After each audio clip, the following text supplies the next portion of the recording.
الحمد لله الذي أنزل على عبده الكتاب ولم يجعل له عوجا هو الذي أرسل رسوله بالهدى ودين الحق ليظهره على الدين كله ولو كره المشركون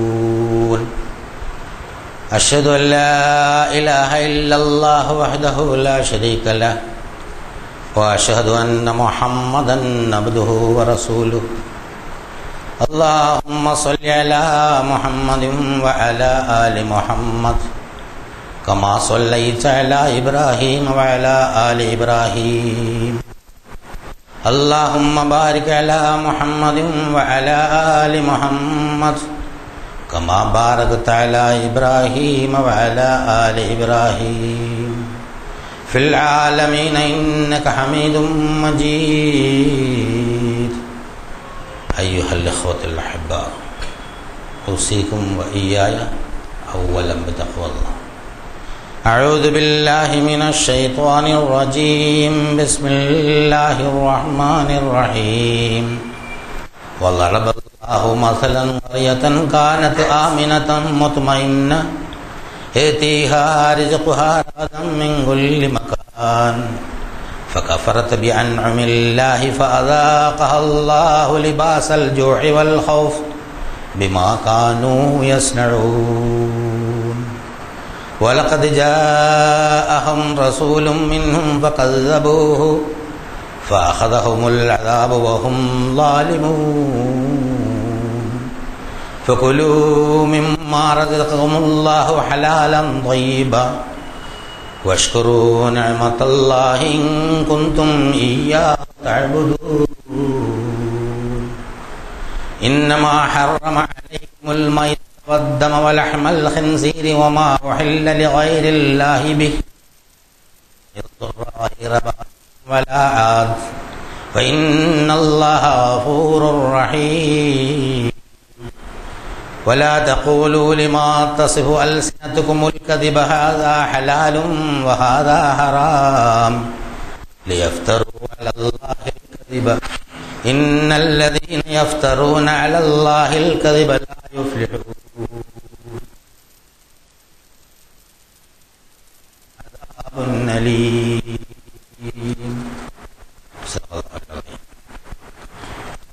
പ്രിയമുള്ള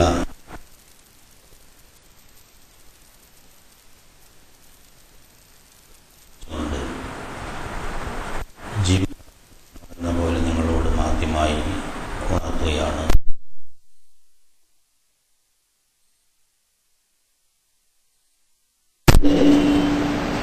ജീവിക്കുന്നു, ഭക്ഷണം കഴിക്കുന്നു, പഠിക്കുന്നു, ജോലികൾ ചെയ്യുന്നു, അതുപോലെ പല പ്രവർത്തനങ്ങളിൽ ഏർപ്പെടുന്നു, സൽക്കാരങ്ങളും സമ്മേളനങ്ങളൊക്കെ നടത്തുന്നു. ഇതൊക്കെ നമ്മൾ പലപ്പോഴും ശാന്തവും സുരക്ഷിതവുമായ അന്തരീക്ഷത്തിലാണ് ചെയ്യുന്നത്. അതുകൊണ്ട് തന്നെ പലതിനും നമുക്ക് ആസ്വാദനമുണ്ട്. ആസ്വദിച്ചുകൊണ്ടാണ് നമ്മൾ ആ കാര്യങ്ങളൊക്കെ ചെയ്തുകൊണ്ടിരിക്കുന്നത്. ഈ കാര്യങ്ങളൊക്കെ നടന്നു പോകുമ്പോൾ വലിയ കുഴപ്പമില്ലാതെ സുരക്ഷിതമായ ഒരു സാഹചര്യത്തിൽ ഇങ്ങനെ നടന്നു പോകുമ്പോൾ മനുഷ്യരധികം ആളുകൾ ചിന്തിക്കുന്നത് ഇതൊക്കെ നമ്മുടെ ഒരു മിടുക്കും കഴിവും കാര്യശേഷിയും കൊണ്ട് നടക്കുന്നതാണ് എന്നാണ്. ചിന്തിക്കുന്നത് മാത്രമല്ല, പലപ്പോഴും അത് പ്രകടിപ്പിക്കുകയും ചെയ്യും. വാക്കിലും പ്രവൃത്തിയിലും മനുഷ്യന്റെ അധികം ആളുകളും അങ്ങനെ പ്രകടിപ്പിക്കുന്നവരാണ്. കാര്യങ്ങളൊക്കെ ഭംഗിയായി നടക്കുമ്പോൾ അത് ഇന്ന സമയത്ത് ഞാൻ ചെയ്തത് കൊണ്ടാണ് അത് ശരിയായി കിട്ടിയത് എന്നാണ് പലപ്പോഴും പറയുന്നത്. വളരെ കോംപ്ലിക്കേറ്റഡായ ഒരു അസുഖം പെട്ടെന്ന് ഒരു നല്ല ഡോക്ടറെ കുറഞ്ഞു കിട്ടിയാൽ പറയുന്നത് ആ സൂപ്പർ സ്പെഷ്യലിസ്റ്റിന്റെ അടുത്ത് സമയത്ത് എത്തിയതുകൊണ്ട് കാര്യം കഴിച്ചിലായി, രക്ഷപ്പെട്ടു. ഇതൊരു സാധാരണ പറച്ചിലാണ്. മനുഷ്യർ അധികം ആളുകളും ചിന്തിക്കുന്നതും അങ്ങനെയാണ്. കാര്യങ്ങളൊക്കെ നമ്മുടെ ഒരു മേന്മ കൊണ്ടാണ്, പണത്തിൻ്റെയോ സ്ഥാനത്തിൻ്റെയോ വിദ്യാഭ്യാസത്തിൻ്റെയോ ബുദ്ധിശക്തിയുടെ കഴിവുകൊണ്ടാണ് നടക്കുന്നത് എന്നുള്ള ധാരണ. യഥാർത്ഥത്തിൽ അങ്ങനെയല്ല എന്നൊരു യാഥാർത്ഥ്യം അല്ലാഹു സുബ്ഹാനഹു വ തആല നമ്മളെ പഠിപ്പിക്കുന്നുണ്ട് ഖുർആനിലൂടെ. അങ്ങനെ ഒരു പട്ടണത്തിലെ ജനജീവിതത്തെ ഉദാഹരിച്ചുകൊണ്ട് അല്ലാഹു സുബ്ഹാനഹു വ തആല ഈ പ്രകൃതി യാഥാർത്ഥ്യം പഠിപ്പിച്ച സൂറത്തുൽ നഹ്ലിലെ ചില ആയത്തുകളാണ് നിങ്ങളെ കേൾപ്പിച്ചത്. വളറബല്ലാഹു മസലൻ ഖറിയതൻ, ഒരു നാടിന്റെ, പട്ടണത്തിന്റെ എന്നോ വില്ലേജിന്റെ എന്നോ ഗ്രാമത്തിന്റെ എന്നോ നാടിന്റെ എന്നോ എന്തു പറയാം, ഒരു നാടിന്റെ ഒരു ഉദാഹരണം അല്ലാഹു സുബ്ഹാനഹു വ തആല ചൂണ്ടിക്കാണിക്കുകയാണ്. കാനത് ആമിനതൻ മുത്മഇന്ന, അത് വളരെ ശാന്തവും സുരക്ഷിതവുമായിരുന്നു. യഹ്ദിഹാ റസ്ഖുഹാ, യഹ്ദിഹാ റിസ്ഖുഹാ, അവിടെയുള്ള മനുഷ്യർക്കുള്ള വിഭവങ്ങൾ, ഭക്ഷണമായാലും മറ്റ് വസ്ത്രമായാലും മറ്റ് വിഭവങ്ങളെല്ലാം അത് എത്തിക്കൊണ്ടിരുന്നു. വളരെ സമൃദ്ധമായി തന്നെ മിൻകുല്ലി മക്കാനിൻ, നാനാഭാഗത്തു നിന്നും വിഭവങ്ങൾ സമൃദ്ധമായി എത്തിച്ചേർന്നിരുന്ന ഒരു നാട്.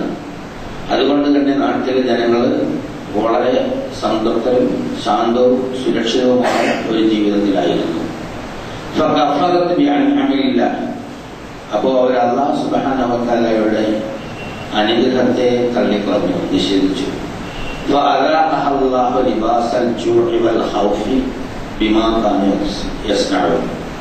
അവരുടെ ആ പ്രവൃത്തിയുടെ ഫലമായി, അനന്തരഫലമായി അവർക്ക് കടുത്ത ദാരിദ്ര്യവും ഭയവും, ദാരിദ്ര്യത്തിന്റെയും ഭയത്തിന്റെയും വസ്ത്രം നാം അവർക്ക് പുറപ്പിച്ചു, അവരനുഭവിപ്പിച്ചു.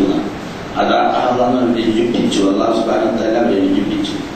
ലിബാസൽ ജൂഅ്, അത് ജൂഅ് ഖൗഫ് എന്ന് പറയുന്നതിന് പകരം ലിബാസൽ ജൂഅ് വൽ ഖൗഫ്, മനുഷ്യന്റെ ഒരു അലങ്കാരമാണ് വസ്ത്രം, അനിവാര്യമായ ഒരു സംഗതി എന്ന് പറഞ്ഞാൽ അവരെ വിട്ടുപോകാത്ത നിലയിൽ കഠിനമായ ഒരു ക്ഷാമം അവർക്ക് വെച്ചു കൊടുത്തു. എന്നിട്ട് ഭയപ്പാടും ഉണ്ടായി. വലഖദ് ജാഅഹും റസൂലുൻ മിൻഹും ഫകദ്ദബൂഹു, അവരിൽ നിന്ന് ഈ കാര്യങ്ങളൊക്കെ പറഞ്ഞു കൊടുക്കുന്ന ഒരു പ്രവാചകനെ അല്ലാഹു സുബ്ഹാനഹു വ തആല അയച്ചു. അദ്ദേഹം അവിടെ എത്തി. അപ്പോ അദ്ദേഹത്തെ അവർ നിഷേധിച്ചു. അപ്പോ അല്ലാഹു സുബ്ഹാനഹു വ തആല അവരുടെ ശിക്ഷ കൊണ്ട് കാഞ്ഞനരെ പിടികൂടി. വഹും ളാലിമൂൻ, അവർ അക്രമികളായിരിക്കുന്ന ഒരു സാഹചര്യത്തിൽ. ഇതൊരു കഥ പറയുകയാണ്. മക്ക പട്ടണത്തിന്റെ സ്ഥിതിവിശേഷത്തെ കുറിച്ച് പറയാം. നാട്ടിന്റെ നാനാഭാഗത്തു നിന്നും മക്കയിലേക്ക് ആഹാരവും വസ്ത്രവും അതുപോലെയുള്ള ജീവിതത്തിന്റെ എല്ലാ സംഗതികളും ഒഴുകി വന്നിരുന്നു എന്ന് ചരിത്രം പരിശോധിച്ച് നമുക്ക് മനസ്സിലാക്കാൻ സാധിക്കും. മക്ക ഭൂമിയെ സംബന്ധിച്ചിടത്തോളം, മനുഷ്യനെ സംബന്ധിച്ചിടത്തോളം, സത്യവിശ്വാസികളെ സംബന്ധിച്ചിടത്തോളം ഏറ്റവും പ്രധാനപ്പെട്ട ഒരു പുണ്യഭൂമിയാണ്. ഭൂമിയിൽ മനുഷ്യ ജീവിതം, ആദിമ മനുഷ്യന്റെ ജീവിതം തളരിട്ടതിൽ ആ പുണ്യപ്രദേശത്താണ്. ആദവും ഹവ്വയും മക്കളും ജീവിതം ആരംഭിച്ചത് അവിടെ നിന്നാണ്.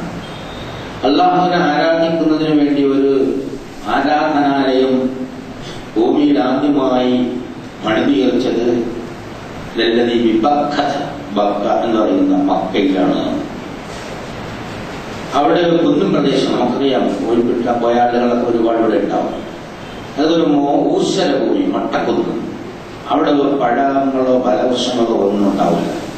പക്ഷെ അവിടെയാണ് അല്ലാഹു സുബ്ഹാനഹു വ തആല ഈ ഭൂമിയുടെ പട്ടണങ്ങളുടെ മാതാവിനെ സൃഷ്ടിച്ചത്. ഉമ്മുൽ ഖുറ എന്ന് പറഞ്ഞ പട്ടണങ്ങളുടെ മാതാവ്.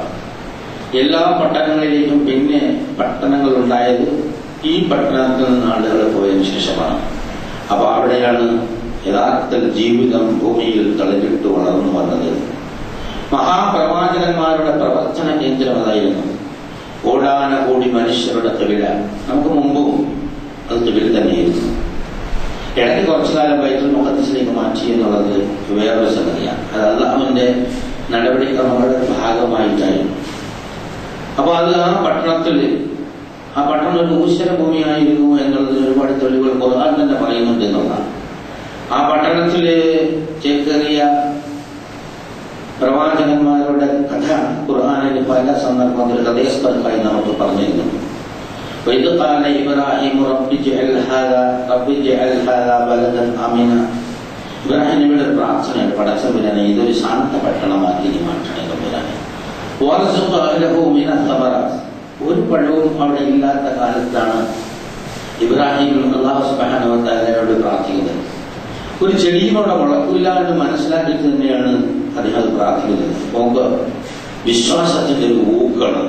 അള്ളാഹുവിനോട് ചോദിച്ചാൽ അവിടെ എല്ലാം എത്തിക്കാൻ കഴിവുള്ളവരാണ് അള്ളാഹു എന്ന വിശ്വാസത്തിന്റെ ഒരു അടിത്തറയിൽ നിന്നാണ് ആകുക.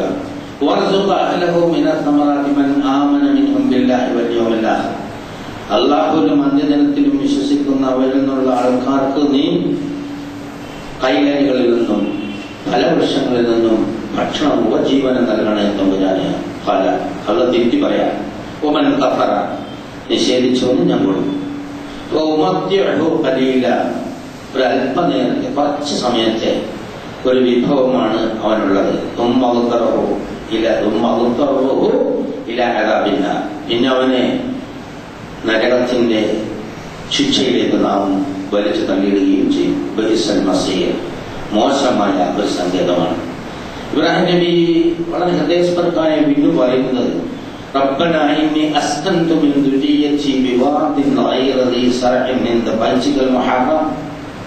ഞങ്ങളുടെ തമ്പുരാനെ, എന്റെ സന്താനങ്ങളിൽ നിന്ന് ചിലർ ഞാൻ ഈ കൃഷിയൊന്നുമില്ലാത്ത ഔഷധത്താഴ്വരയിൽ നിന്റെ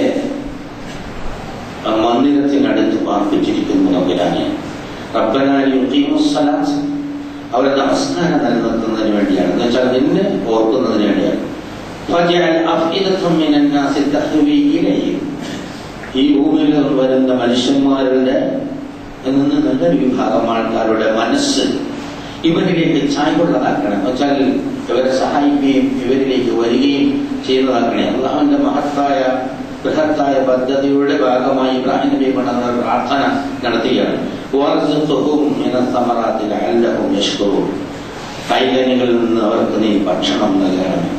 നാനാ ഭാഗത്തു നിന്നും അവിടെ വരും. ഇന്ന് ലോകത്തിലെ ഏറ്റവും നല്ല ഫലം, അതായത് പഴങ്ങൾ നമുക്ക് മക്കയിൽ ചെന്നാൽ കാണാൻ കഴിയും, വാങ്ങാൻ കഴിയും. അതൊരു വലിയ ചന്തയാണ്. പണ്ടും ഇന്നുമൊക്കെ എല്ലാ സ്ഥലങ്ങളിൽ നിന്നും ആഹാര സാധനങ്ങൾ മാത്രമല്ല, ഫലങ്ങൾ മാത്രമല്ല, വലിയ എല്ലാ ഐറ്റംസും അവിടെ പോയി നമുക്ക് പർച്ചേസ് ചെയ്യാൻ സാധിക്കുന്നതാണ്. മക്കയുടെ ഓരങ്ങളിൽ കച്ചവടം നടക്കും. എന്നൊക്കെ പറയുന്ന 2-3 പ്രധാനപ്പെട്ട അങ്ങാടികൾ അല്ലെങ്കിൽ ചന്തകൾ ആ കാലഘട്ടത്തിൽ റസൂലുള്ളാഹി സ്വല്ലല്ലാഹു അലൈഹി വസല്ലം മുൻ കാലഘട്ടത്തിൽ തന്നെ ഉണ്ടായിരുന്നു. വാർഷിക കച്ചവടവും ആഘോഷവും ഹജ്ജും അതുപോലെ കാര്യങ്ങളെ തീർപ്പുകൽപ്പിക്കലും അങ്ങനെ ഒരുപാട് സംഗതികളൊക്കെ അവിടെ നടന്നിരുന്നു.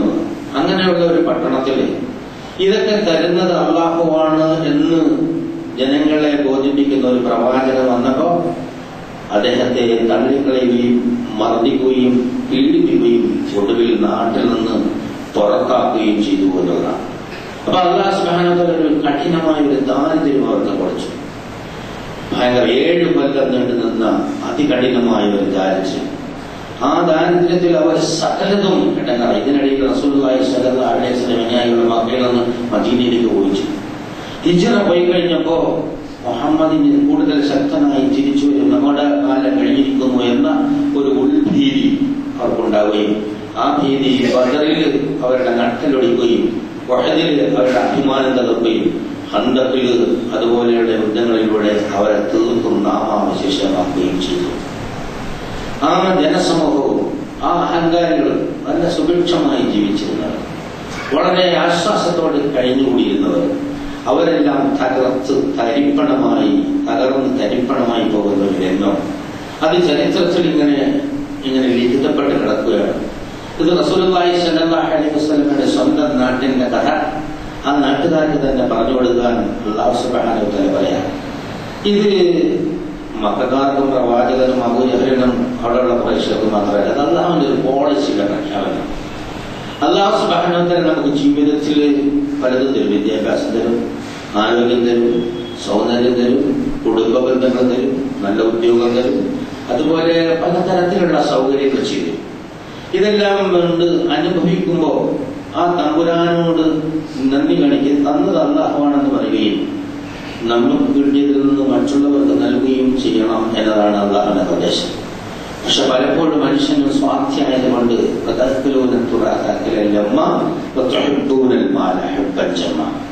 അതിങ്ങനെ അനന്തരാവകാശം കിട്ടിയാലും സ്വന്തം അധ്വാനിച്ചുണ്ടാക്കിയാലും പണത്തോടുള്ള വല്ലാത്ത ആർത്തി കൊണ്ട് അലച്ച വയലാണ്, അത് തിന്നു തീർക്കലാണ്. മനുഷ്യൻ മറ്റുള്ളവന്റെ കാര്യം കൂടി നോക്കുക എന്നുള്ളത് മനുഷ്യത്വത്തിന്റെ അടിസ്ഥാനപരമായ ഘടകം. മനുഷ്യനാവണമെങ്കിൽ അവന് നൽകിയതിൽ നിന്ന് ലഭിച്ചതിൽ നിന്ന് മറ്റുള്ളവർക്ക് കൂടി കൊടുക്കും. ഒരു സാമൂഹ്യ ജീവിയാണ് അവൻ. ശ്വാസം കഴിക്കുന്നത് പോലെ, അതുപോലെ ഭക്ഷണം കഴിക്കുന്നത് പോലെയാണ് മറ്റുള്ളവന്റെ ക്ഷേമവും കൂടി അന്വേഷിക്കുക എന്നത് അല്ലാഹു സുബ്ഹാനഹു വ തആല ഓരോ സത്യവിശ്വാസിയിലും അർപ്പിതമായിരിക്കുന്നു. സമൂഹത്തിൽ ഒരാളും പണി നടക്കാൻ പാടില്ല. സമൂഹത്തിൽ ഒരാളും കാശില്ലാത്തതിന്റെ പേരിൽ വിദ്യാഭ്യാസം ചെയ്യാതിരിക്കാൻ പാടില്ല. പൈസ ഇല്ലാത്തതിന്റെ പേരിൽ ചികിത്സ നടത്താതിരിക്കാൻ പാടില്ല. സമൂഹത്തിന്റെ ആവശ്യങ്ങൾ നേടിക്കൊടുക്കാൻ പര്യാപ്തമായ പണം ആളുകളിൽ അല്ലാഹു സുബ്ഹാനഹു വ തആല നിക്ഷേപിച്ചിട്ടുണ്ട്. അത് അവരുടെ ആവശ്യം കഴിഞ്ഞ് മറ്റുള്ളവരിലൂടെ മാന്യമായി വിതരണം ചെയ്യുമ്പോൾ മറ്റുള്ളവരുടെ പ്രശ്നങ്ങളും. അതുപോലെ വിദ്യാഭ്യാസത്തിന്റെ കാര്യം, ഒരാളിനെ വിവരമില്ല, ആ വിവരമില്ലായ്മ അയാളെ വല്ലാണ്ട് ബേജാറാകുമ്പോൾ വിവരമുള്ളവർ വിവരമില്ലാത്തവർ ആ കാര്യം പറഞ്ഞു കൊടുത്ത് ആശ്വസിപ്പിക്കണമെന്നാണ്. പണം എപ്പോഴും കൊടുക്കാൻ എല്ലാവർക്കും കഴിയുന്നില്ല, പക്ഷേ ആശ്വാസം കൊടുക്കാൻ എല്ലാവർക്കും കഴിയുന്നില്ല. പലതരത്തിലുള്ള ആശ്വാസ പ്രവർത്തനങ്ങളാണ് സത്യവിശ്വാസത്തിന്റെ ഭാഗമായി അല്ലാഹു സുബ്ഹാനഹു വ തആല തീരുമാനിച്ചിരിക്കുന്നത്. നമസ്കാരവും നോമ്പും സകാത്തും ഹജ്ജുമൊക്കെ യഥാർത്ഥത്തിൽ ഈ ആശ്വാസ പ്രവർത്തനങ്ങൾ ധൈര്യത്തോടെ ചെയ്യാനുള്ള ഇതിനുള്ളൊരു ട്രെയിനിങ് മാത്രമാണ്. ദിക്ർ ചൊല്ലി, ദുആ ചെയ്യുന്നു, ഇസ്തിഗ്ഫാർ ചെയ്തു, തൗബ ചെയ്തു, സലാത്ത് ചൊല്ലി, ഇതുകൊണ്ട് മാത്രം പൂർത്തിയാവില്ല. അത് പ്രായോഗിക ജീവിതത്തിൽ എത്തണം എന്നതാണ് അല്ലാഹു സുബ്ഹാനഹു വ തആല പറയുന്നത്. അപ്പോ അല്ലാഹുവിന്റെ അനുഗ്രഹങ്ങൾ അനുഭവിക്കുമ്പോൾ അത് അല്ലാഹുവിന്റേതാണ് എന്ന് ഉറക്കെ പറയുകയും സാക്ഷ്യം ചെയ്യുക. അതാണ് അശ്ഹദു, ഞാൻ സാക്ഷ്യം വഹിക്കുന്നു, ഏകനായ അല്ലാഹു സുബ്ഹാനഹു വ തആലയാണ് ഇത് നൽകിയത് എന്ന് സാക്ഷ്യം വഹിക്കുന്നു. അങ്ങനെ സാക്ഷ്യം വഹിക്കുകയും എന്നിട്ട് അതിന് നന്ദി കാണിക്കുകയും മറ്റുള്ളവന് കൂടി നൽകുകയും ചെയ്തുകൊണ്ട് എല്ലാ വിഭവങ്ങളും ഉപയോഗിച്ച് ദുന്യാവിലെ ആസ്വാദനത്തോടൊപ്പം തന്നെ പരലോകത്തെ വിജയവും കൂടി കരസ്ഥമാക്കണം എന്നാണ് അല്ലാഹു സുബ്ഹാനഹു വ തആല നമ്മളോട് റബ്ബന ആതിനാ ഫിദ് ദുനിയ ഹസന വഫിൽ ആഖിറതി ഹസനത വഖിന അദാബ. ഈ ലോകം മറക്കണമെന്ന് പറയുന്നില്ല. ദുന്യാവിൽ നന്മ വേണം, ആഖിറത്തിൽ നന്മ വേണം.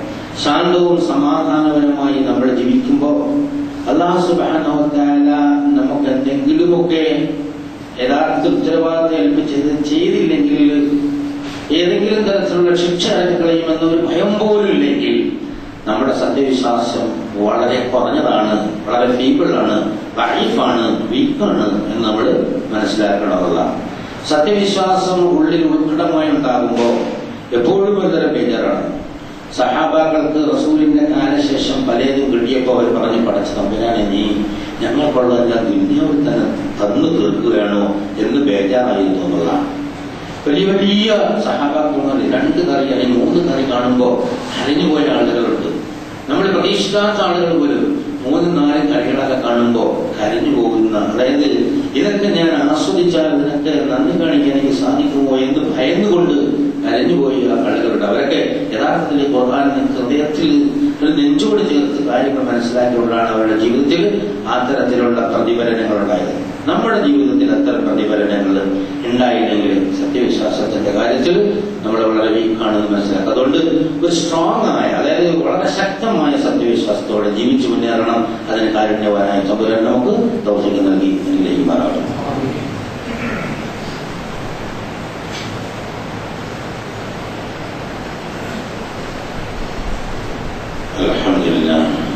الحمد لله حمدا كثيرا طيبا مباركا ينبغي لجلال وجهه وعظيم سلطانه.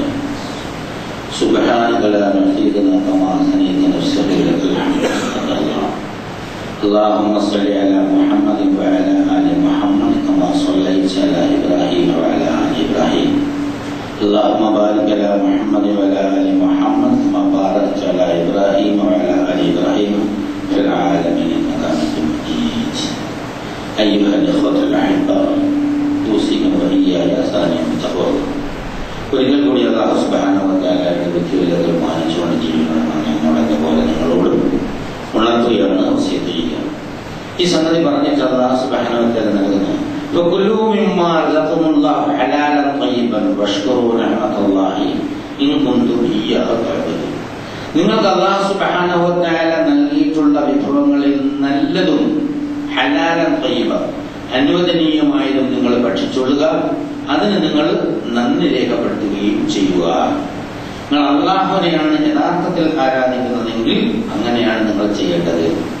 إنما حرم عليكم الميتة والدم ولحم الخنزير وما أحل لغير الله به. അതായത് ചോരയും ശവവും പന്നിമാംസവും അല്ലാഹു അല്ലാത്ത ആളുകൾക്ക് നിവേദിക്കപ്പെട്ടതും മാത്രമേ നിങ്ങൾക്ക് നാം ഹറാമാക്കിയിട്ടുള്ളൂ, നിരോധിച്ചിട്ടുള്ളൂ. അത് തന്നെ ഏതെങ്കിലും ഒരു പ്രത്യേകമായ സാഹചര്യത്തിൽ നിയമലംഘനത്തിന് ഉദ്ദേശമില്ലാതെ അല്ലെങ്കിൽ അതിന് കിടക്കാതെ, അതായത് നിയമം ലംഘിക്കാൻ ഉദ്ദേശിച്ചില്ല, നിർബന്ധിതമായ സാഹചര്യമാണ്, വിശപ്പുണ്ട് സഹിക്കാൻ വയ്യ വന്നേർച്ചുള്ളൂ, ആശ തീരാൻ തിന്നരുത്, വിശപ്പടക്കാൻ തിന്നാം. ആശ തീരാൻ തീരരുതരാ. ഒന്ന് ആശ തീരാൻ തിന്നുക, വിശപ്പടക്കാൻ തിന്നുക. ആശ തീരാൻ തിന്നാതെ വിശപ്പടക്കാൻ മാത്രം തിന്ന അനുവദിക്കപ്പെട്ടിരിക്കുന്നു. അങ്ങനെ വന്നാൽ അല്ലാഹു ഗഫൂർ റഹീം. അപ്പൊ എല്ലാ തരം സംഗതികളെ എടുത്തു പറഞ്ഞിട്ട് 3-4 സംഗതികൾ: ശവം തിന്നരുത്, ചോര തിന്നരുത്, അതുപോലെ തന്നെ പന്നി ഇറച്ചി തിന്നരുത്. അല്ലാഹു അല്ലാത്ത മറ്റാളുകളുടെ, അത് വിശ്വാസവുമായി ബന്ധപ്പെട്ടതാണ്. മറ്റൊരു വേറെ ചില ശാസ്ത്രീയമായ സംഗതികളുണ്ട്. ഇവിടെ വിശ്വാസവുമായി ബന്ധപ്പെട്ടാണ് ഏറ്റവും കൂടുതൽ. അങ്ങനെ നിർബന്ധിത സാഹചര്യത്തിൽ ആരെങ്കിലും ഇതിൽ ഏതെങ്കിലും ഒക്കെ കഴിക്കാൻ വേണ്ടി വന്നുപോയാൽ അവൻ അതിൽ കിടക്കാതിരിക്കണം. എന്നാൽ അല്ലാഹു സുബ്ഹാനഹു വ തആല പുറത്തു തരുന്നു. ولا تقولوا لما تصف ألسنتكم الكذب هذا حلال وحرام وهذا حلال وحرام. നിങ്ങൾക്ക് വായിച്ചോണ്ടിതുപോലെ ഇത് ഹലാലാണ്, ഇത് ഹറാമാണ്, ഇത് തിന്നാം, ഇത് തിന്നാൻ പാടില്ല എന്ന് നിങ്ങൾ പറയരുത്. നമ്മളോടല്ലേ, മക്കയിലെ ബഹുദൈവ വിശ്വാസികൾ ഉൾപ്പെടെയുള്ള മനുഷ്യ സമൂഹത്തോടല്ല പറയാ ഇത് തിന്നണം, ഇത് തിന്നരുത് എന്നുള്ള ഒരു കാറ്റഗറി നിശ്ചയിച്ചിട്ടുണ്ട്. ഇന്ന് നിങ്ങൾക്ക് വായിച്ചോണ്ടിയതുപോലെ ഇത് തിന്നാൻ പാടില്ല, അത് എടുക്കാൻ പാടില്ല, തൊടാൻ പാടില്ല, എടുക്കാൻ പാടില്ല എന്നൊന്നും പറയരുത്. അങ്ങനെ പറയുന്നത് കള്ളാണ്. അള്ളാന്റെ പേരിൽ കള്ളം കണ്ടിച്ചണയ്ക്കുന്നതാണ്. വളരെ ഗൗരവമായ സമയം. സമകാലിക ഇന്ത്യയിലെ ഗോവധ നിരോധന പ്രശ്നമുണ്ടല്ലോ, ഒരു ചെറിയ മാട്ടിനിറക്കുള്ള ഒരു പ്രശ്നമല്ല എന്ന് നമുക്ക് മനസ്സിലാക്കുന്നത്. എന്ത് ഹലാലാക്കണം, എന്ത് ഹറാമാക്കണം, എന്ത് തിന്നണം, എന്ത് തിന്നണ്ട എന്ന് തീരുമാനിക്കുന്നത് ഈ പ്രപഞ്ചത്തെ സൃഷ്ടിച്ച് സംവിധാനിക്കുന്ന അല്ലാഹു സുബ്ഹാനഹു വ തആലയാണ്. മനുഷ്യൻ എന്ത് തിന്നണം, എന്ത് തിന്നണം, എന്തിനറക്കാം, എന്തിനറക്കൂടാ എന്ന് തീരുമാനിക്കാൻ ഉത്തരവാദിത്വം. മനുഷ്യന്മാരും അതിന് കൈകടത്തരുത് എന്നാണ്. അതിലാരും കൈകടത്തരുത്. തങ്ങൾ ആരാധിക്കുന്ന വിഗ്രഹങ്ങളുടെ താല്പര്യത്തിനെന്ന വേണം ചില മൃഗങ്ങളെ അറക്കാൻ പാടില്ല, തിന്നാൻ പാടില്ല എന്ന് മക്ക ഖുറൈശികൾ പറഞ്ഞിരുന്നു. കാലം ഒരുപാട് കഴിഞ്ഞ ശേഷം ഇപ്പോഴും അത് തന്നെയാണ് പറയുന്നത്. തങ്ങൾ ഉദ്ദേശിക്കുന്ന, തങ്ങൾ ആരാധിക്കുന്നതിനെയൊന്നും അറക്കാൻ പാടില്ല, തിന്നാൻ പാടില്ല, കൊടുക്കാൻ പാടില്ല, കൈവശം വെക്കാൻ പാടില്ല, അവനെ പിടിച്ച് ജയിലിടുന്നു എന്നൊക്കെയാണ്. യഥാർത്ഥത്തിൽ മനുഷ്യരിൽ തന്നെ സസ്യഭുക്ക, മനുഷ്യരിൽ മിശ്രഭുക്ക, മനുഷ്യൻ സസ്യവും തിന്നും, അതുപോലെ തന്നെ മാംസം തിന്നുന്ന ജന്തുക്കൾ അല്ലാഹു സുബ്ഹാനഹു വ തആല സൃഷ്ടിച്ചിട്ടുണ്ട്. മാംസം തിന്നുന്ന ചെടികളെ അല്ലാഹു സുബ്ഹാനഹു, ചില ചെടികളുടെ ഇലയിലുള്ള പ്രത്യേക ഷേപ്പാണ്. അതിൽ ചില ജന്തുക്കൾ വന്നിരുന്നാലും ഇങ്ങനെ കൂടിപ്പോകും. കുറച്ച് കഴിയുമ്പോൾ ആ ജന്തു അതിൽ അലിഞ്ഞു ചേർന്ന് പോകും. മാംസം തിന്നുന്ന സസ്യങ്ങളെ വരെ അല്ലാഹു സുബ്ഹാനഹു വ തആല സൃഷ്ടിച്ചിട്ടുണ്ട്. അപ്പൊ മാംസം, ചിലരുടെ മാംസം, ചിലരുടെ ജീവിതം തന്നെ ഒരു മാനിന്, അത് മനുഷ്യ മൃഗസ്നേഹം കൂടിയിട്ട് എല്ലാ മാനുകളെ ഒരു കടുവയും ഒരു സിംഹവും വേട്ടയാടാൻ പാടില്ല എന്നൊരു നിയമം ഉണ്ടാകാൻ ആർക്കും പറ്റും. അത് നടപ്പാക്കണ കാര്യമായിട്ടാണ്, ഒരിക്കലും നടപ്പാക്കാൻ സാധ്യമല്ല. അപ്പൊ മനുഷ്യ പ്രകൃതത്തിനെതിരായിട്ട് നിയമനിർമ്മാണം നടത്തിയാൽ സമൂഹത്തിന് അരാജകത്വം ഉണ്ടാവുകയുള്ളൂ. അത് വിജയിപ്പിക്കാൻ കഴിയില്ല എന്നുള്ള ഇന്നല്ലദീന യഫ്തറൂന അലല്ലാഹിൽ കദിബ ലാ യുഫ്ലിഹൂൻ. അള്ളാന്റെ പേരിൽ ഇങ്ങനെ കള്ളം കെട്ടിച്ചുമച്ച നിയമനിർമ്മാണം ഉണ്ടാക്കുന്നവർ വിജയിക്കാൻ പോകുന്നില്ല. ഇത് നാം പറഞ്ഞല്ല, ഖുർആനിൽ അല്ലാഹു സുബ്ഹാനഹു വ തആല പറഞ്ഞതാണ്. ലാ യുഫ്ലിഹൂൻ, അവർ വിജയിക്കുന്ന പ്രശ്നമില്ല. മതാൻ കലയിൽ ഭൗതിക ജീവിതത്തിലെ താൽക്കാലികമായ വർണ്ണപ്പൊലിമ മാത്രമാണ് അവർക്കുള്ളത്. വേറൊരർത്ഥമുണ്ട്, അതായത് ക്ഷാമം അനുഭവപ്പെടും അവർക്ക്. മതാൻ കലയിൽ എന്ന് പറഞ്ഞാൽ അവര് ഭക്ഷ്യദൗർഭക്ഷ്യം ദൗർലഭ്യം അനുഭവപ്പെടും. വലഹും അദാബുൻ അലീം, വേദനാജനകമായ ശിക്ഷയുണ്ട് എന്നുള്ളത്. അപ്പൊ ഇത് ഈ മനുഷ്യന്മാരുടെ ഒരു പൊളിറ്റിക്സ്, ഈ കൗ പൊളിറ്റിക്സ് ഉണ്ടല്ലോ, അതായത് ഗോ രാഷ്ട്രീയം. യഥാർത്ഥത്തിൽ ഒരു ഭരണഘടനയിൽ ഒരു പ്രൊവിഷൻ ഉണ്ട് എന്നുള്ള നിലയിൽ ഒരു ജനതയോ അതുപോലെ തന്നെ ഞങ്ങൾ ആരാധിക്കുന്നത് നിങ്ങൾ ആരാധിച്ചോളണം, ഞങ്ങൾ തിന്നണത് നിങ്ങൾ തിന്നോളണം, ഞങ്ങൾ ചെയ്യണത് നിങ്ങൾ ചെയ്യണം എന്നൊക്കെ ആരെങ്കിലും ആരോടെങ്കിലും ഒക്കെ കൽപ്പിക്കുന്നത് ഇന്ത്യ റിപ്പബ്ലിക് അംഗീകരിച്ച ഭരണഘടനയ്ക്ക് വിരുദ്ധമായ ഒരു സംഗതിയാണ്. വളരെ ഗൗരവമുള്ള ഒരു സംഗതിയാണ്. യഥാർത്ഥത്തിൽ രാജ്യത്ത് പലയിടത്തും ഒച്ചപ്പെട്ടുണ്ടായി കുറെ അധികം ആളുകളുടെ പിന്തുണ ഒരു പ്രത്യേക കാലഘട്ടത്തിൽ ഉണ്ട് എന്നുള്ള നിലക്ക് ഈ രാജ്യം ഒരുപാട് കാലമായി അനുഷ്ഠിച്ചു വരുന്ന ഭരണഘടനയും മനുഷ്യപ്രകൃതത്തെയും ഒക്കെ ധിക്കരിച്ചുകൊണ്ട് പ്രസ്താവനകളും നിയമനിർമ്മാണങ്ങളും നടത്തിയാൽ രാജ്യത്തുണ്ടാകാൻ പോകുന്നത് ശാന്തിയും സമാധാനമല്ല, അരാജകത്വമായിരിക്കും എന്നുള്ള സുബ്ഹാനഹു വ തആല പഠിപ്പിക്കുക. വളരെ ഗൗരവമുള്ളൊരു വിഷയമാണ്. വളരെ കാതലായി മനസ്സിലാക്കേണ്ട ഒരു കാര്യമാണ്. അത് മറ്റു സംഗതികൾ കാര്യസമ്പത്തിനെ സംബന്ധിച്ച് ഖുർആനിൽ ഒരുപാട് അല്ലാഹു സുബ്ഹാനഹു വ തആല പറഞ്ഞിട്ടുണ്ട്.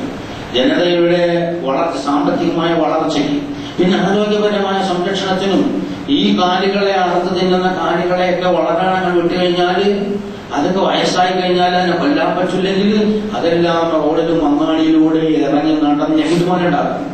അതുപോലെ തന്നെ ഇതിന് പ്രകൃതിയുടെ ബാലൻസ് തെറ്റിക്കും. അമേരിക്ക കാലിഫോർണിയയിലെ ഒരു ചങ്ങാതി പണ്ടൊരു കണ്ടുപിടിച്ച് ഈ മാനുകൾ ഉള്ളതുകൊണ്ട് കാടെല്ലാം നശിച്ചു പോകുന്നു, അതുകൊണ്ട് മാനുകളെ വേട്ടയാടി പരിപാടിയുടെ ആളുകൾ നിർത്തി, മാനുകളെ വേട്ടയാടുന്ന പരിപാടിയിൽ നിർത്തിച്ചു കുറെ കാലത്തിൽ. കുറെ കഴിഞ്ഞാൽ കംപ്ലീറ്റ് എല്ലാ സ്ഥലത്തും മാനുകളെ വേട്ടയാടുന്ന പരിപാടി നിർത്തും. മാനുകളെല്ലാം കഴിയുന്നു, സകല ജാതി ചെടികൾ തിന്നു. മാനുകൾ ഇഷ്ടം പോലെ ഉണ്ടായി എല്ലാം. അപ്പൊ സാധാരണയുള്ള കാട് പോയിട്ട് എല്ലാ തരത്തിലുള്ള വൻകാടുകളും ഇല്ലാതായി. അവിടെ മഴമേഘങ്ങളെ തടഞ്ഞു നിർത്താൻ കഴിവില്ലാതായി. മേഘങ്ങളിൽ അപ്പുറത്തേക്ക് മാറി.